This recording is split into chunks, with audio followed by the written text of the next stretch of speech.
Hazel आजा। Hello everyone, मेरा नाम प्रीति है और मैं एक पेट पेरेंट हूँ जिसका नाम हेज़ल है। हेज़ल हेलो बोलो। एंड मैं ये बोलना चाह रही हूँ कि आज मैं कुछ कुछ क्वेश्चंस का आंसर दूंगी आपको। जैसे अगर आप कभी भी ऑब्वियसली पेट है घर में, तो आप जब कुछ खाते हो या फिर एनीथिंग लाइक दैट, तो ऑब्वियसली जो हेयर्स है वो आप चले जाते हैं अंदर, ठीक है। तो कितने क्वांटिटी में और कैसे रहने से क्या होता है, फिर आप इसको कैसे ठीक कर सकते हो, ये सब के बारे में बताने वाली हूँ। तो आप मिस मत करना वीडियो, ताकि मीन्स जो इम्पोर्टेंट चीज है वो मिस ना हो जाए आपसे। तो लास्ट तक देखना। और आपको अगर पेट्स के बारे में इंफॉर्मेशन चाहिए तो आप मुझे सब्सक्राइब कर सकते हो if you like the way I tell you everything. Because मैंने एक नहीं, मैंने टोटल 7 पेट्स पाले हैं। Means they are not here right now, but I have the experience of different kind of breeds, not only Shih Tzu, but many more. तो firstly ये है कि जो डॉग्स रहते हैं उनके हेयर्स में बैक्टीरिया होता है, ठीक है। इसके वजह से नेचर के थ्रू ये जो शेडिंग जो होते हैं डॉग्स के, ये चीज नेचुरल है कि शेडिंग होना ही है, ठीक है। तो जब ये उतर जाते हैं तो ऑब्वियसली ये डेड हेयर्स है और इसमें बैक्टीरियाज रहते हैं, तो वो आपके साथ ही रहते हैं। बट बाय चांस अगर आप हेयर्स कंज्यूम कर लेते हो तो ऐसा कोई इशू नहीं है, if it is of minimum quality, oh sorry minimum quantity. Because आप जब भी कभी भी अगर आपने जैसे खा लिया है तो अब इसमें कुछ नहीं कर सकते। वो जो भी आपने खाया है, ये आप जब वॉशरूम जाओगे तो उसके थ्रू निकल जाता है।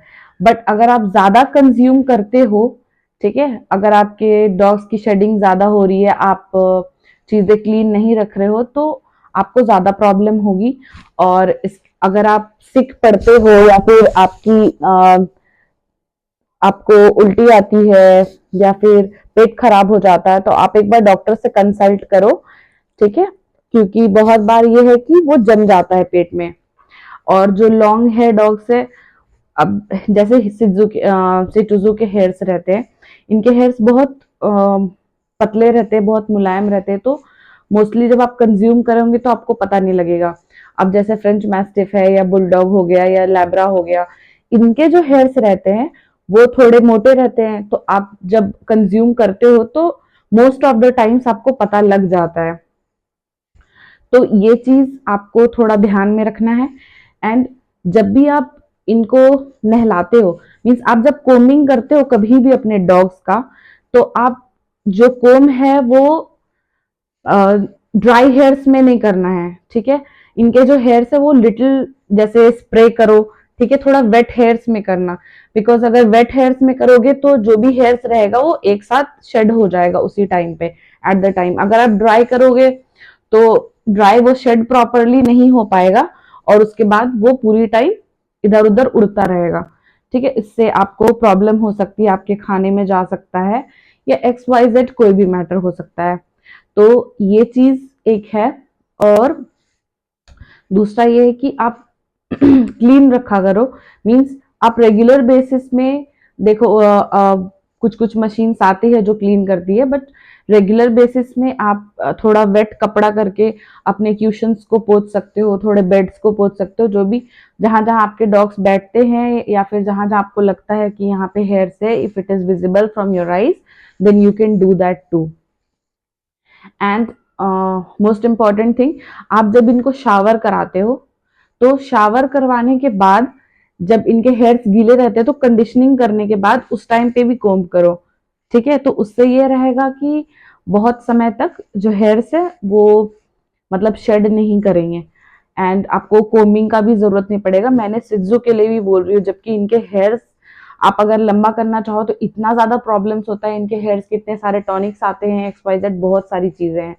तो ये भी चीज आप कर सकते हो इफ यू वांट। बिकॉज मैं तो इसको मैंने बहुत बार गंजा करा, मैं खुद ही काट लेती हूँ। वैसे अभी तो इसके हेयर्स बहुत लंबे हैं, means it's going to touch the ground. So एक ये है, और मेरी जो ये सिटुजो है ये थोड़ी लंबी है, मीन्स नॉर्मल 9 इंचेस के रहते हैं, बट शी इज 11.5। एंड ये तो मैंने बहुत प्योर ब्रीड लिया था कहीं और से, not means now I am in state of Delhi but not from Delhi. And next year तो मैं सोच रही हूँ दैट बेबी कराऊँ इसका। She is going to be 2 like that. So and वो चीज़ आप कर सकते हो। और भी बहुत सारे चीज़ें हैं जो डॉग्स के बारे में आपको समझना होगा, वो मैं आपको समझा सकती हूँ।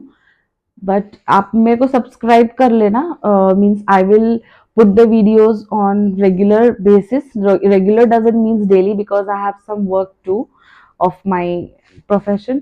एंड मैं ये भी आपको और भी वीडियोज में बताऊंगी कि आप इनको कितना देर तक छोड़ सकते हो, अपने डॉग्स को आप कैसे सिखा सकते हो देर तक रहना XYZ, और इनको मेंटली क्या इफेक्ट पड़ता है इस चीज में, वो भी दिखाने का। आप इसको ट्रेन कैसे कर सकते हो कोई भी डॉग्स को, बिकॉज मैंने 2 पोमेरियन, एक एक फ्रेंच मैस्टिफ, एक शेन बर्नार्ड और एक चाव चाव। चाव चाव तो बहुत ही ज्यादा, अभी मैंने हेयर्स लगाया था ना, मीन्स फोटो के लिए, इसलिए इसके बाल थोड़े उड़ रहे, तो ये सब मैंने पाले हुए हैं, तो मेरे पास एक्सपीरियंस है इस चीज का। और जो भी मैं आपको बताऊंगी that will obviously fit, and you all can do that thing. और आप हेयर ग्रोथ के लिए कैसे उनको यूज कर सकते हो, सी अभी मैं इसके हेयर से फोटो शूट कर रही थी, दैट्स व्हाई। तो आप कैसे इनको कैसे भी क्या क्या कर सकते हो इनके लिए XYZ, ये सारे चीज मैं बताऊंगी। देखो ह्यूमन हेयर्स में भी प्रॉब्लम होता है, बट इनको अगर हमने ज्यादा कंज्यूम कर लिया तो जो डाइजेस्टिव सिस्टम है उसमें प्रॉब्लम आता है। और डाइजेस्टिव सिस्टम में बहुत बार ऐसा होता है कि जो नली है वो ब्लॉक हो जाती है। तो वेन एवर आपका पेट खराब हो या फिर आपको ज्यादा कॉन्स्टिपेशन हो रहा हो, उल्टी हो रही हो, then obviously you should consult a doctor. It is not that much, it doesn't create that much problem, but it creates infections. Okay, it creates the type, the bacteria, the blockage and the sickness and all. But a little bit अगर consume हो जाता है by mistake, then it's not that much issue. So bye bye कर दो हेसु, bye bye कर दो हेतु, bye bye कर दो। आज होली है इसलिए इसका पैर गंदा हो गया। बाय बाय कर दो। Okay, thank you all, bye. You can see the shots of Hazel I have made, and thank you so much. Take care of you and your family. You will be a good pet parent. They will be happy with you always in this world, or sometimes obviously. Okay, bye, namaste.